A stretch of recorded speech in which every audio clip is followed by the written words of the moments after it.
If doctors like you sing, that makes my heart sing. I would like to see all doctors singing to their patients and getting their patients to sing. That would be amazing.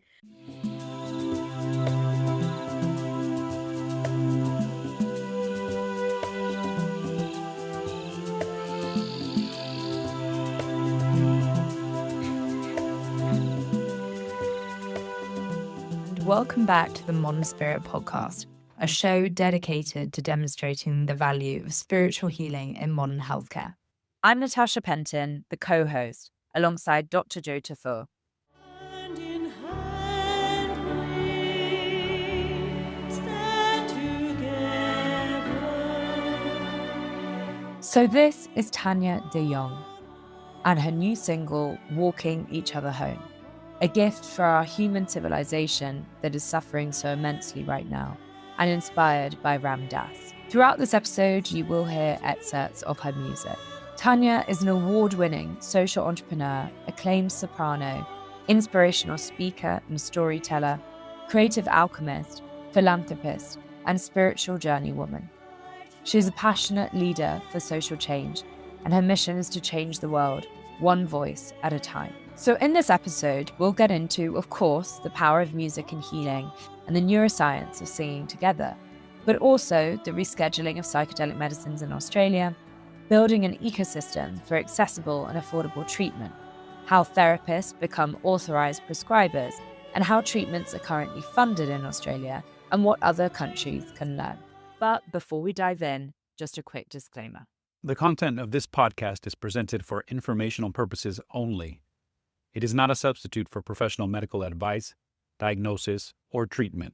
Listeners are strongly advised to consult with a licensed physician or other qualified healthcare provider for any health concerns or before making any changes to their medical care, including considering or using any substances mentioned herein. The experiences described are personal and may not be applicable or safe for everyone. So you're about to meet Tania. She is one of Australia's most successful female entrepreneurs and innovators. She's developed 6 businesses and 4 charities, including Creative Universe, Creativity Australia, and the With One Voice program, Creative Innovation Global, Mind Medicine Australia, Umbrella Foundation, and Driftwood the Musical, Pot-Pourri, and the Song Room. She was appointed a member of the Order of Australia and has also been named in the 100 Women of Influence, 100 Most Influential Entrepreneurs in Australia, and in the 100 Most Influential People in Psychedelics globally. Tania has released 12 albums, and her TED Talk, How Singing Together Changes the Brain, sparked international interest. Tania, welcome. We would love firstly just to hear, I know that your life's work is really driven by this desire to heal this connection, ourselves, each other. So we'd really love to hear firstly is just what got you kind of involved in this work? Where did this interest stem from? What has kind of urged you to explore this? Yeah, I never expected that I was going to go down this path at all, because I'm the sort of person that had never had any drugs at all when I was growing up. I had never got drunk.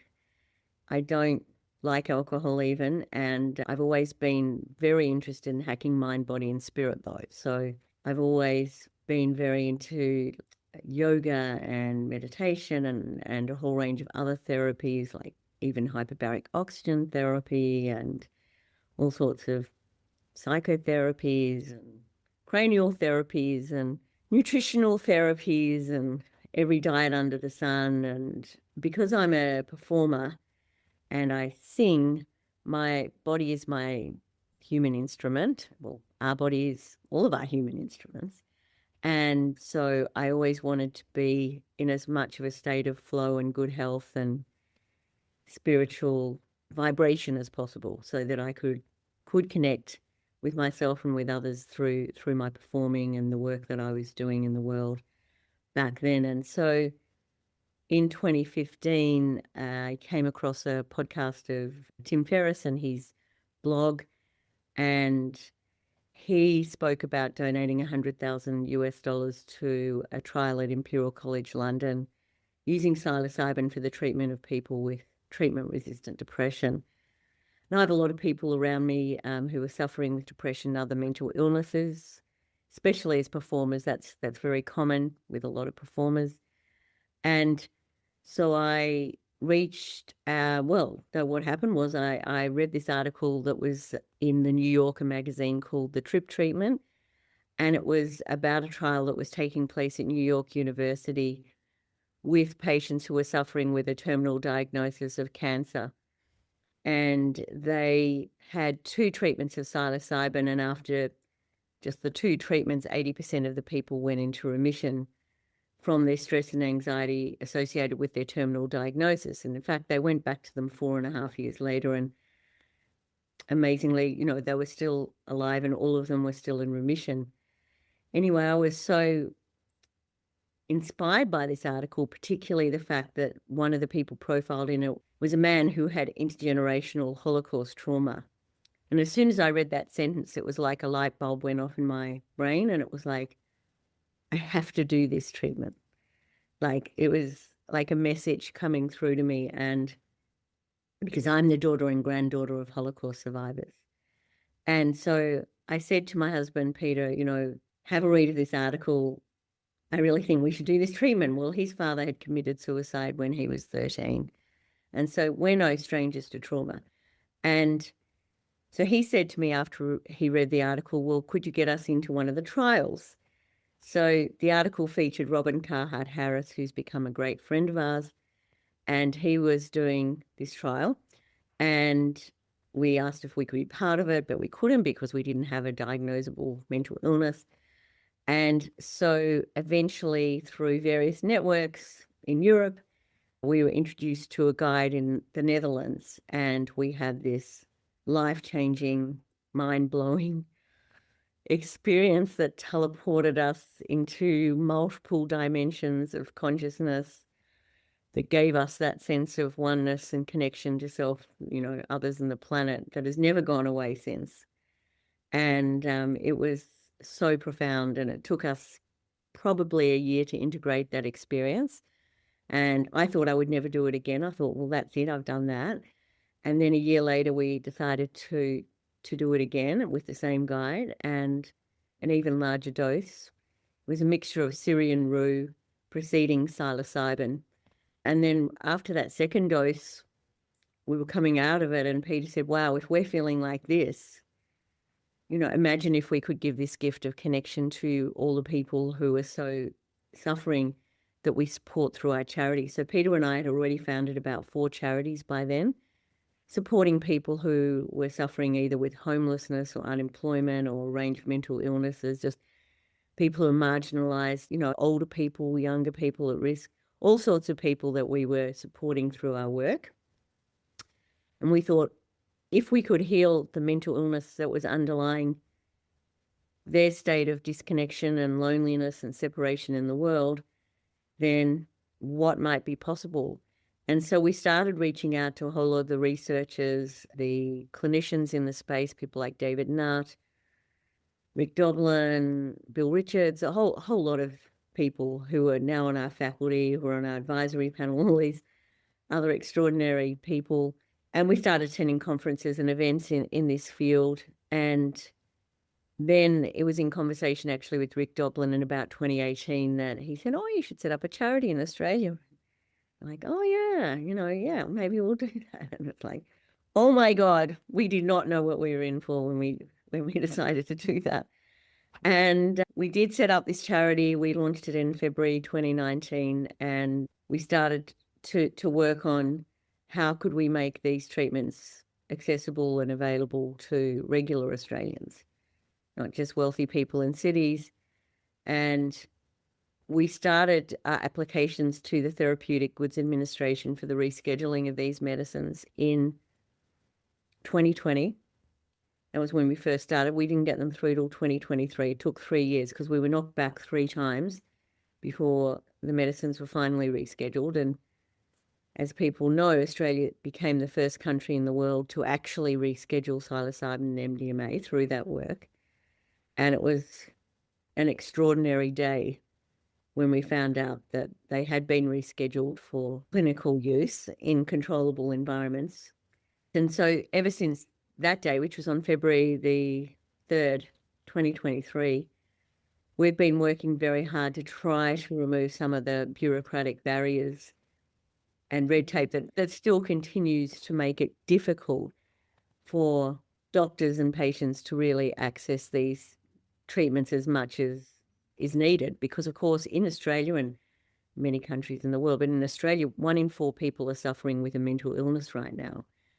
And 1 in 6 people in Australia are on antidepressants or some other kind of psychiatric medication. And 1 in 4 people over the age of 55 are on some kind of psychiatric medication, which is really frightening. It's like our population is being numbed and dumbed by being on medicines that are not really allowing them to experience the full parameters of what it's like to really be alive in a human carnation, to experience this life with all its glory, its pain, its suffering, and its beauty. So I always just want to help people to reconnect to that, to feel that sense of enormous love every time I do take the medicines. And I don't take them very often. Peter and I are very strategic about how we take these medicines. We probably have them maybe twice a year, in a very intentional environment.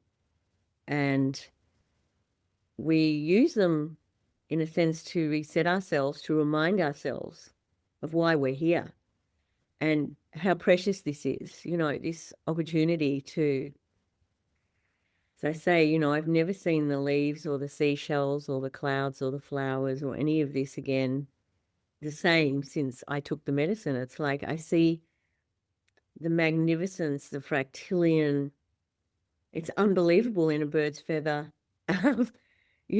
What you see after you've taken these medicines is, in my world anyway, entirely different to what I used to not see beforehand. What an introduction. Thank you so much for all of that. I think I just wanted to jump in and say, so I guess from here, from the United States, of course, we were all teed up, right? Everything was going good. Going to the FDA, everything that we're talking. Rick Doblin's talking to the FDA for years. And here we go. And then they said no. And then in the face of that no, like here we all are in the United States is reeling like, oh my God, we couldn't believe it. And then to hear that Australia said, actually, no, we're going to move forward. We're not going to wait for that. So like, what do you attribute it to there in Australia? And obviously you got sent back a few times, but there was some opening with the politicians or with somewhere in the government. You managed to get somebody to listen. We did. So we have 4 strategic pillars. One of them is awareness and education. Then there's training and development, which you're involved in as on our CPAT faculty, Certificate of Psychedelic Assisted Therapies, and other training we do, professional development. Then we support research and education through other ways as well, and fund trials and so on. And then we also are focused on the clinical rollout, the access to these treatments. And we were working on all those 4 pillars at the same time. But awareness and getting that psychedelic assisted therapy, just what that was, out to the public was really my job. And so I'm a marketer, and I'm very interested in how you actually communicate with the public about important messages and so on. And so we were getting this out. We were getting a lot of interest from the media. There was a lot of skepticism, though, still around, people. There was an enormous taboo around, as there has been for 50 years since Nixon's war on drugs. But there were a lot of people who were suffering, and that included many politicians' family members. Yeah. And so I started to get a lot of text messages from politicians saying, hey, Tania, can you help us get access to these medicines? Right. Like, and I'd write back and go, well, no, I can't. These medicines are currently illegal in Australia, but can you help us to make sure that they become, a controllable medicine, a legal medicine in Australia? And so that would be my response. And we had someone on our board, and we still have someone on our board who is former Trade Minister for Australia, a wonderful man. And he had been very public about his battle with depression. He's had depression for over 50 years and still not healed, which is just a tragedy, and it's so sad. And between him and some others that we knew, we were able to connect more and more with politicians and also with the Therapeutic Goods Administration. And the guy who was leading the Therapeutic Goods Administration, was very interested in this. I think because he had a family member who was also suffering terribly. And so what happened was, in the final lead up to this monumental decision, was we went and presented to the TGA at his invitation, and we said, how many people do you think will be at this meeting? He said, I think there'll be 14 or 15, something like that. Well, anyway, there ended up being about 140 people at this meeting, all from the Department of Health, from the Therapeutic Goods, and that's how much interest there was.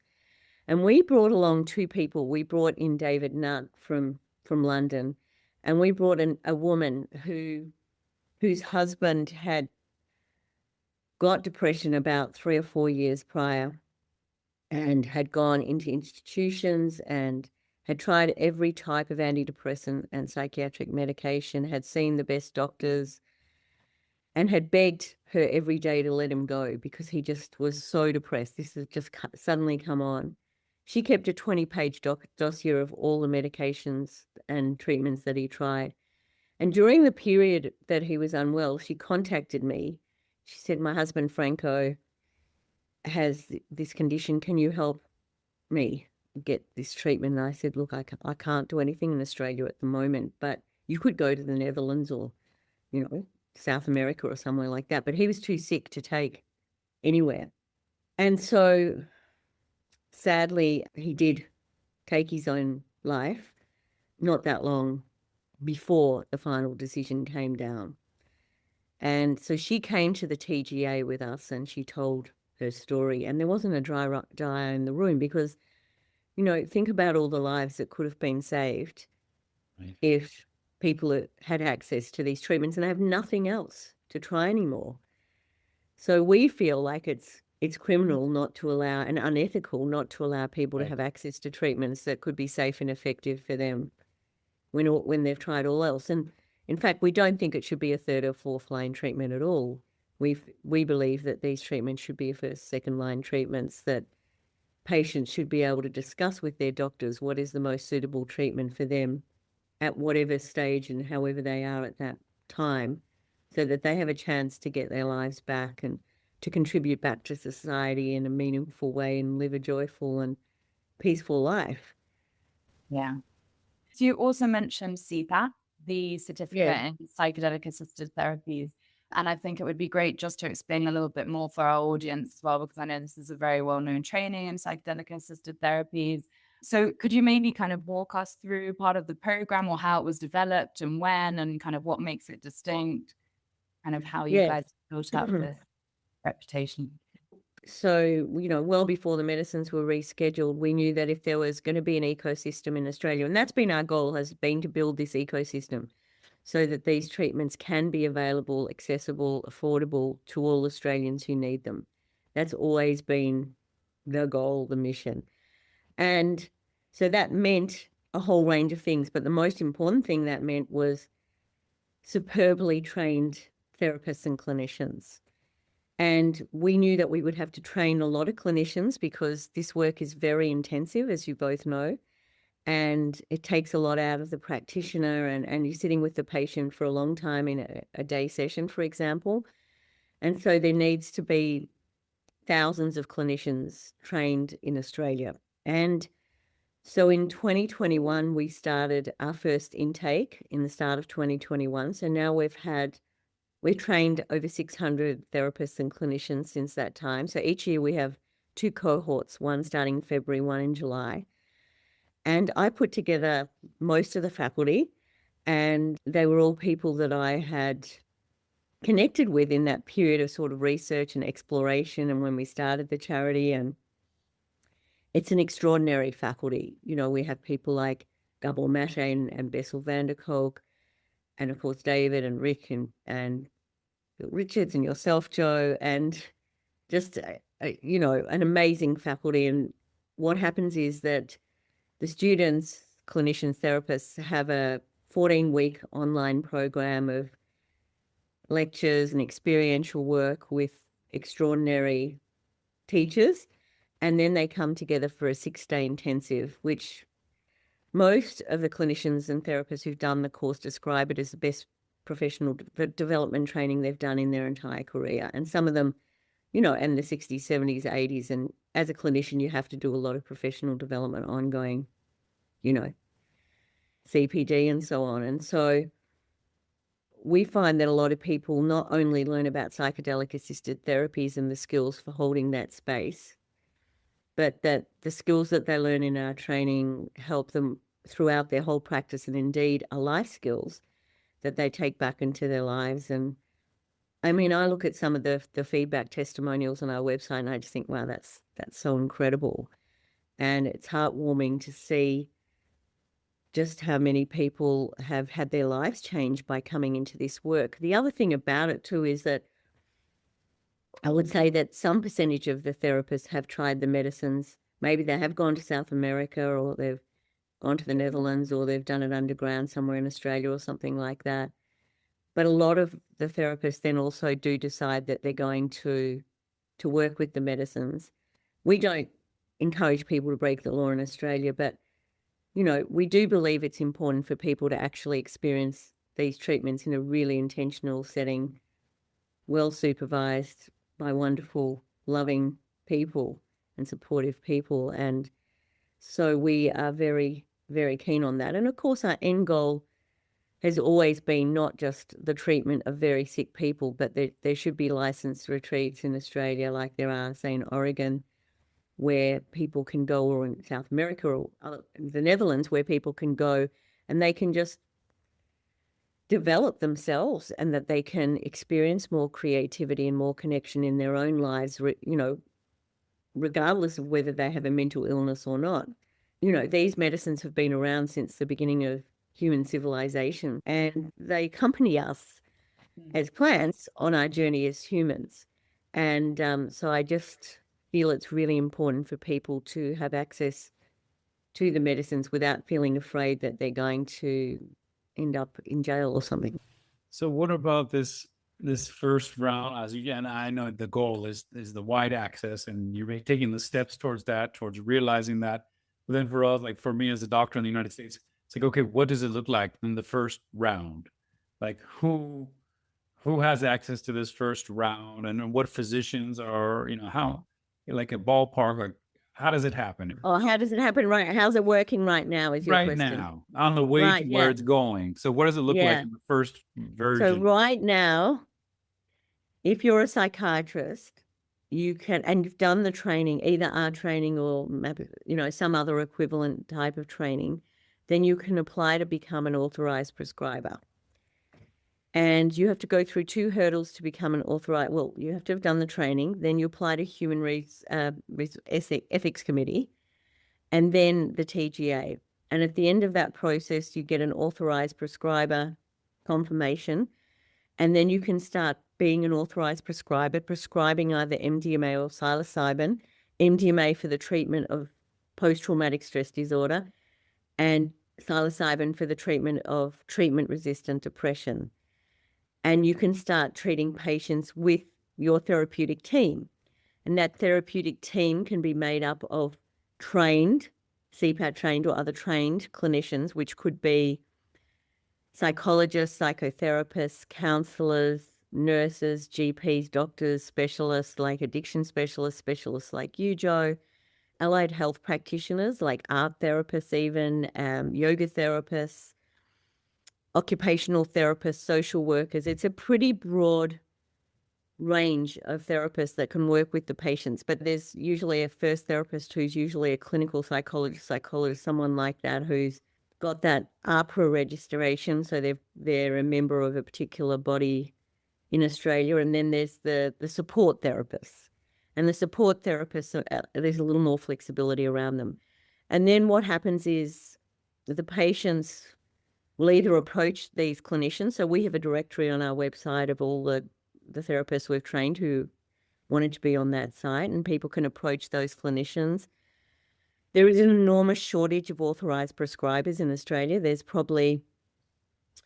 We've trained over 100 psychiatrists so far, but of those, only about half of them so far are authorized prescribers, but some are on the way to becoming that.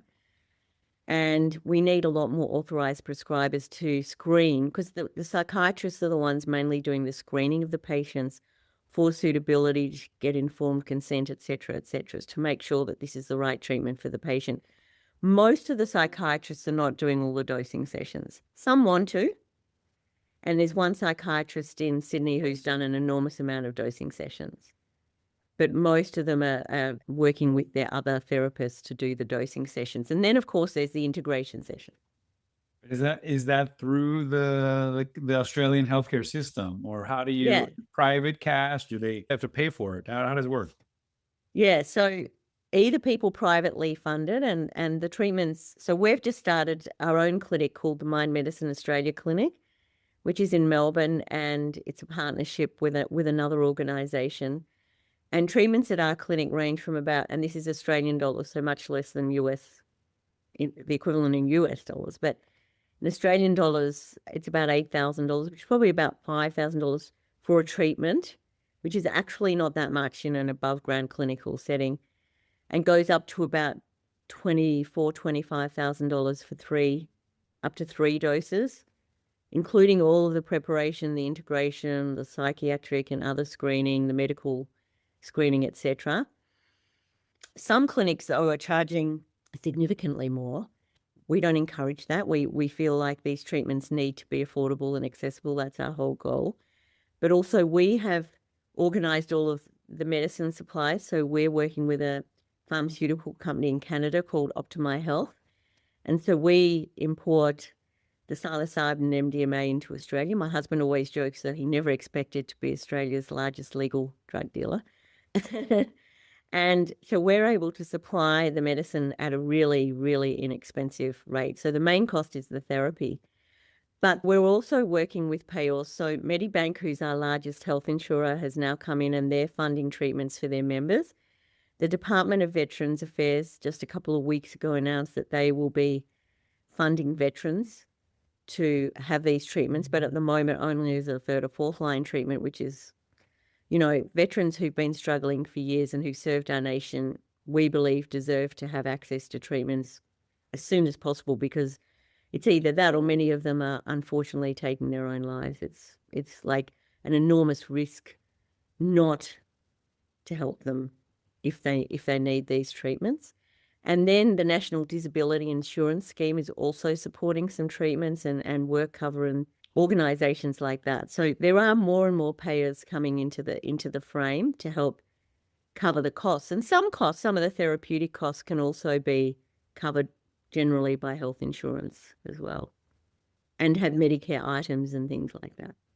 But this first line, outside of the veterans and that, there's a cash for the first people coming into it. But there are insurance companies involved and opening up the possibility. Yeah, I mean, I should mention we have an incredible patient support fund that we've set up at Mind Medicine Australia, which our foundation donates into, and others, philanthropists and just people who want to help people who are in great need to access these treatments, donate into. And we pay up to 50% of the upfront costs of treatment for patients who are demonstrably unable to afford these treatments themselves and who are qualified to have the treatments. And so far, we've helped quite a lot of patients access the treatments through that fund. And we just say to people out there, if you're listening and you can support, please do, because you're helping people who otherwise wouldn't be able to access these treatments at the moment. Thank you. Thank you for doing it and opening up the example for us. And that's why I'm asking, because, okay, this is how it's going to look. Yeah. When we get there. It's important that we have these sorts of foundations. I guess you've got a lot of great foundations in the US, some of whom are very interested in this work. And that would be a possibility. Then we take not one single cent from that fund. So any donation that goes into that fund, 100% of it goes out to support the patients. I'd like to change the direction slightly, just because it's still kind of on the same line as the CPAT work as well. But I just wondered, does song, vocal elements, musical elements also come into this training? Because I know your focus is on the power of music, this exploration of the voice and how important it is for overcoming mental health challenges. And this is important for Joe as well. And I think I'd love to hear from both of you on this as well, because song and Ikaros are really important parts of the ceremonies and therapies that Joe also leads. So I'd love to know how that is kind of brought into the psychedelic assisted therapies, perhaps in Australia, or where you've seen it included, basically, just kind of the intersection of all your interests. Yeah, I mean, I guess I've been iterating on my medicine playlist since day one when I got into this, and I was fortunate to work with a guide who introduced me to some amazing music. And in fact, my tastes in music have become much more eclectic since I started taking the medicines. You know, I was very much a person who just adored classical music in particular, and I'm a classically opera trained singer. And so, and I sing musical theatre, and I also had been writing some of my own spiritual songs and things like that before this time. But so I was already very much going down this direction, but taking the medicine and then starting to create playlists for ceremony has been something I've really enjoyed. I've got a Mind Medicine Australia playlist, it's on Spotify. And of course, if I happen to be working in ceremony or working with people in ceremony, like overseas somewhere in a legal place, then I will often bring in my voice or drums or chimes or sound balls or a whole range of other instruments that I now enjoy playing. So I've sort of widened my repertoire enormously in many different ways. I also really encourage people to sing. So when I CPAT training, when I'm around, I actually hold a sacred, loving kindness sound bath, a healing sound bath for our students in the intensive. And people absolutely love that. Like I have psychiatrists and doctors and others who end up holding hands in this giant, enormous, almost like group hug in this sort of sound bath. And it's like showing people what it's like to really feel themselves vibrating and connecting and resonating with others. It's really beautiful to feel that and allow people to find their true voice, that because the voice is so much a part of being a therapist and who we are as a human being, and it says an enormous amount about us. And a lot of people are not speaking from their full authentic selves. They're speaking from here up. And I always say the greatest distance you ever have to travel in this, we all know this saying, from your head to your heart. And getting people to go into their hearts and feel their whole body being present as an instrument, which is essential to really feel what's going on for someone sitting with you as well, is extremely important. And so I love doing that work with clinicians and helping them. And, they start off pretty quiet and humming and so on. And then they're like full voice, and it's like being at the soccer or something, and everyone's like just letting go and starting to experience their voice. And when I finish the session, usually they're staying in the room, they're still singing, they're playing balls, it's really nice just to see them break out of the paradigm that is in our Western culture of, that our voices are not good enough, that we should just speak softly, that,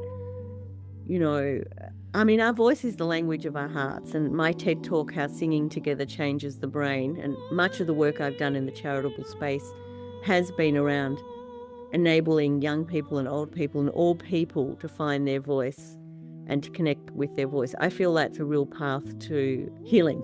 And congratulations on doing the Icaros. Oh my God, I want to sing with you. Yeah, that sounds like a good idea.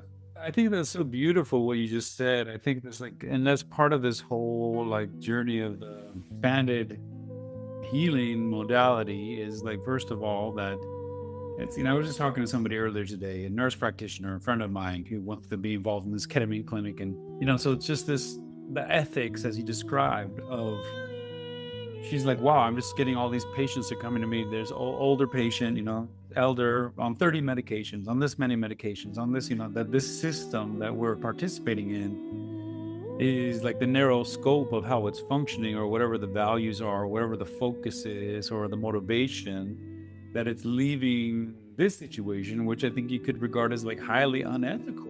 How can you have all your elders in that situation? What kind of society is that?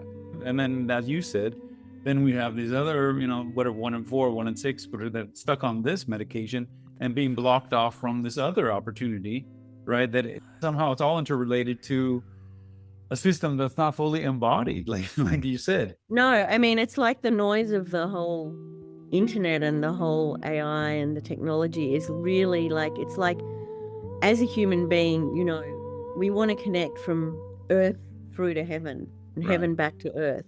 And there's like this noise in the middle, this world wide web that is like, it's blocking our connection to self and to the celestial and the earth. And so how can we possibly all be here? We can't be here. We can't be here now, like Ramdas says, if all of that's sitting there like this noise. I mean, that's why I feel the voice is a really important part of embodying self. Right. Because you really do feel every cell of your being. If you're fully singing with your whole heart, your spirit and your body, then it's resonating through, like from the earth into your tippy toes, like you feel the roots of your feet going in down into the center of the earth right through. And it's magnificent. That's what we say here all the time. We repeat from one of our Navajo friends, medicine person, says, my grandma says you need to listen with your toes. I love that. Listen with your toes. I'm definitely going to use that. Yeah, exactly. So it's what you're talking about to me. It's so important because, like, okay, when we start expanding the paradigm, well, part of the reason, it's like you said, this noise, and I just saw Australia just cut off the young people from the social media. I know. Well, I mean, it's kind of trying to address what you're talking about in a way. Sort of. So anyways, moving back to this, but this idea of moving past just this noise, because the whole Western medicine and the pharmaceutical complex, the corporate sphere, it's like, okay, turns out all the elites are depressed enough that they're talking to their politician friends trying to get, underground drugs. Yeah, that's right. Because that sphere, that scope is not doing the trick for the human being. No, that's right. And also, just going back to your point about elders in our society, and let's say anyone from 55 plus, it's a tragedy that wisdom that we carry in our later years is being snuffed out in this way by this over-medication, polypharma. It's just tragic. Well, and that maybe live music, sorry, I don't want to cut you off, but the live music would be sacrificed to television or something, that all the people sitting around and singing and... they're not. I mean, a lot of people don't sing anymore because they think they're not good enough or they think they're too old or some other reason. I mean, like it's crazy. So that's why with my other project, Creativity Australia, and our With One Voice choirs, we bring together people from 9 to like 100 years old in these choirs. Haves, have-nots, people with abilities, disabilities, of all backgrounds, just to come together. You can see this in my TED Talk, and it's like I call it the weekly miracle. And when they start to find their voice, then they start to ask for what they need in life from one another, and we have a weekly wish list, and they start to grant one another wishes. It's like that circle of reciprocity is what should be happening throughout our whole community. We should all be walking each other home. That's true. So then now, if we expand the scope of being, then like as a psychotherapist, yeah, your voice is like a big deal. Right. Because that is the expression of your being that is reaching the other person. And so this consciousness of that, and this is something I talk about in the new book, is just like, I don't really distinguish, like, let's say shamanic practice in a ceremony, which and I'm involved in that, from a conscious voice in the space. A therapist that's doing the same energetic work, right? It's the same voice. I mean, if you have an authentic voice, it's there with you all the time. But for me also, the other really important thing about these treatments versus, say, the typical sort of what I would call a power structure sort of dynamic that occurs between, say, a psychologist or a doctor and a patient is that, to me, these treatments, you feel like you're completely on the level. You are just with someone else. We are all walking each other home, and it is heart to heart. It's not like someone's sitting there with their voice saying, well, you should do this. It's like, let's do this together. Let's find the way forwards together. Let's find the healing together. Yeah. No, and I think that the big part of that is, like you said, in that on the level that we actually help each other discern it. Yes. Both parties have to be in awareness of it for it to be real. Right. So if the therapist is not in their full self and their full voice and everything, then it's pretty hard to expect the patient to find theirs as well. That's right. Tosh, you have something? Yeah, I wonder whether we can go further into this as well, because I have also recently discovered my voice. So this is something that I had given up since probably like 13, 14. I was in all the choirs. I was constantly singing. I wrote my own songs, I loved it. And then suddenly I gave it all up and hadn't gone back to it. And recently, through song circles and plant medicine communities and things like that, had found my voice again through kind of medicine music. And I really love actually what you did say in your TED talk, because I had a little listen to that, but about how we often live our life in boxes. And then creative potential is unlocked in between those boxes, right? So you mentioned like meditation or nature or singing as well. And basically, the reason why I mentioned this is because a lot of our listeners, when we did a poll on Instagram and asked what they wanted to hear about, they wanted to hear a lot more about the science behind singing and what it really means and how it can really unlock your potential. And I think you've spoken about kind of unlocking emotional tensions and things like this as well. So I'd love to hear maybe a little bit more about the neuroscience behind song. Yeah. So in my TED talk, which is called How Singing Together Changes the Brain, and that's the really important part. So it was fascinating to me when I was starting. So I started another charity called the Song Room, which was for young people and has reached millions of children to help improve the educational and learning outcomes through singing and music in schools together. But then in the new charity, the 9 to 100 choirs that we have all around the nation, I did a lot of research, and it showed that when we sing together, the right temporal lobe of our brain fires up and we release, oxytocin and other chemicals that actually make us smarter, healthier, happier, and more creative when we sing with other people, and it improves our memory, language, and concentration. When we sing together, not only do we breathe together, because we might be singing a song and breathe at the same time, but our hearts start to synchronize together as well.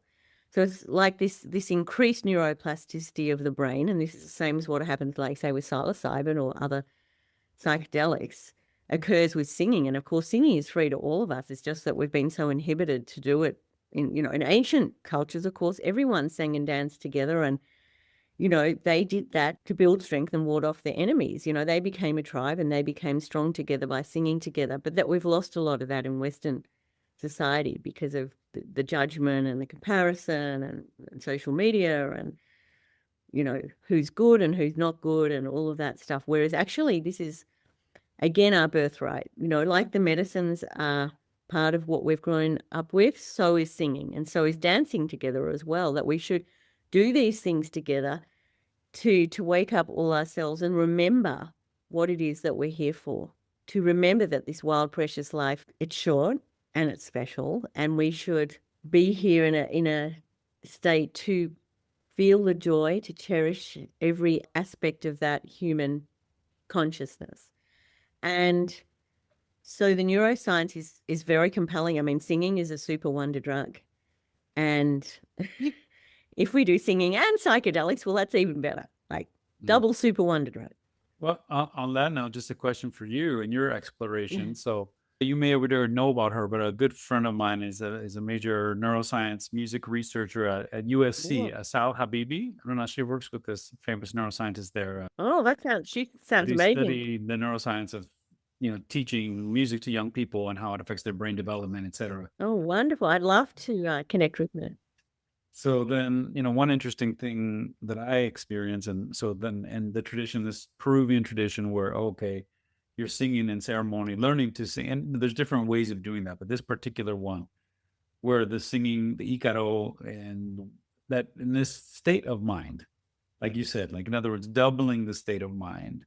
Yeah. Where now the song becomes very central to the visionary experience. But now when we do one-on-one singing and we sing and try to see things, but through the song, it expands our visionary capacity. And I was just wondering if you had any experience like that with all of your vocal and now your exploration and your everything you're working on in there. You run into that?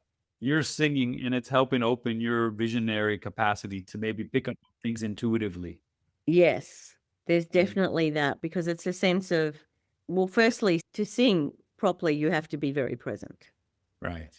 So that's a form of active meditation, Yes. as you know. And so when you're singing with your whole self, your whole being and everything, you're being very present. And then that enables everything to come into you because you are in the present moment and you're connected to everything else. Right. And I think the reason, so what we see, of course, in ceremony with people we might be guiding or seeing undertake ceremony is that they all of a sudden start to see the music in Yeah. color, or they start to, like, I remember the first time I heard some beautiful choral music with the medicine, and I could literally feel all the spirits of the people singing and see the organ pipes, even though this is all, just in my head, right? And I'm like, I am the organ. Then I became the organ. Then I became all the voices, and they were all in me and I was all in them, and it was all merged into this oneness. And that's what I think happens when you're fully present with any experience. It's like you can open to everything that is in the frame. And then, of course, you have to be careful what you open to, because some of it might not be good.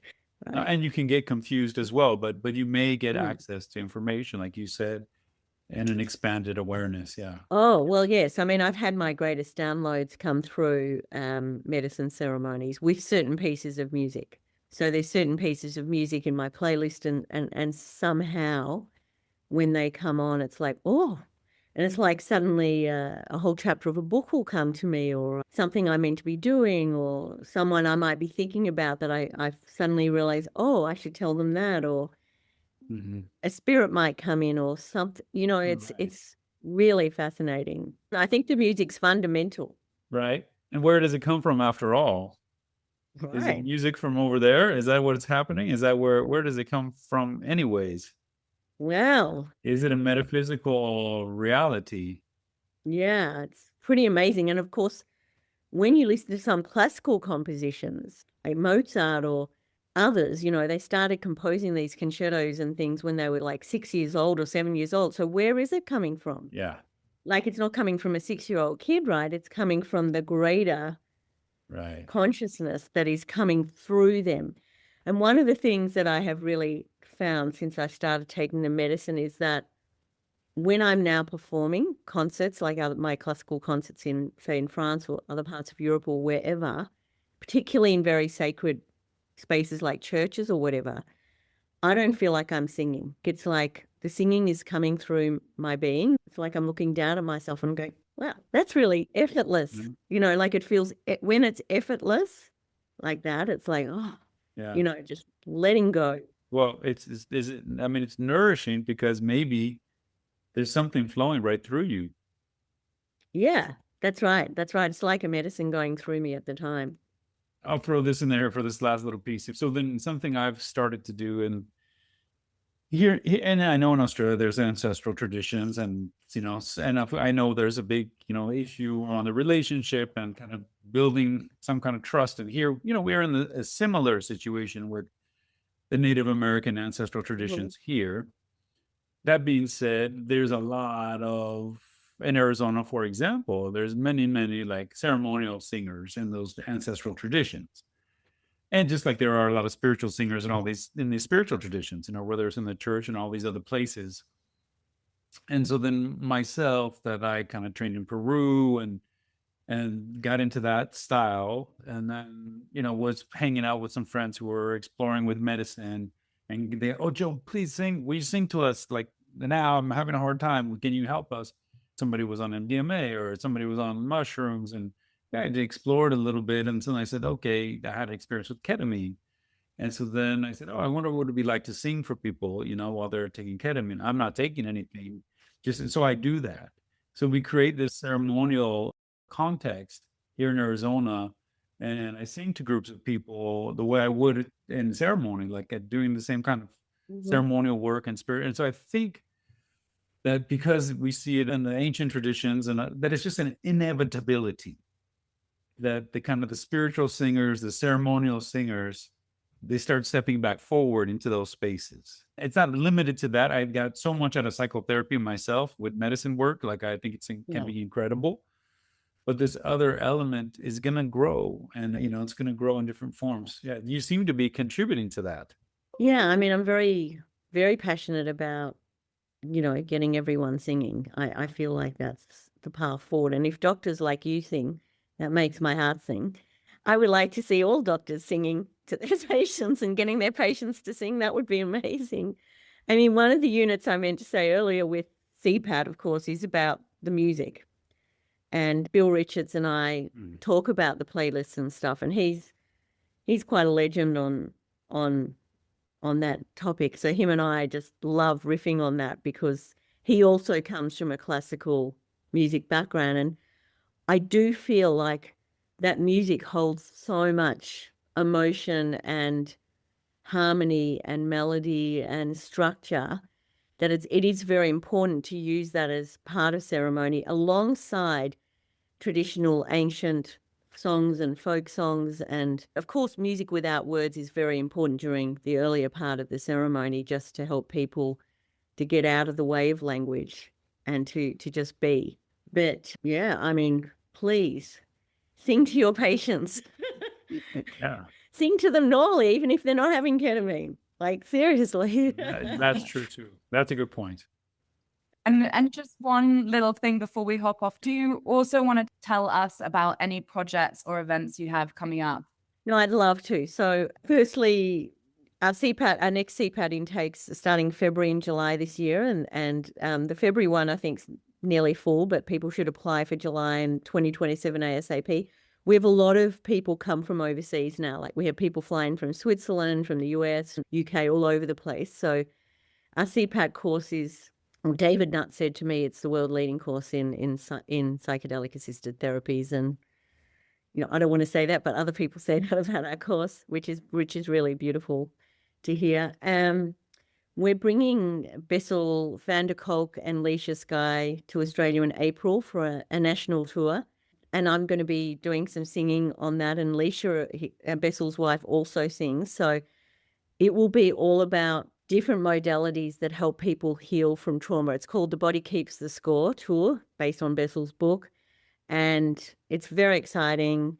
So there'll be things like EMDR, art therapy, singing, humming, psychedelic assisted therapies, and just, ways that people can heal without taking pharmaceutical drugs to treat their condition. So I think that's going to be really wonderful.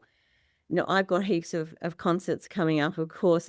And the other thing, just everyone out there, please support our Patient Support Fund and help patients in need to access these treatments. Wonderful.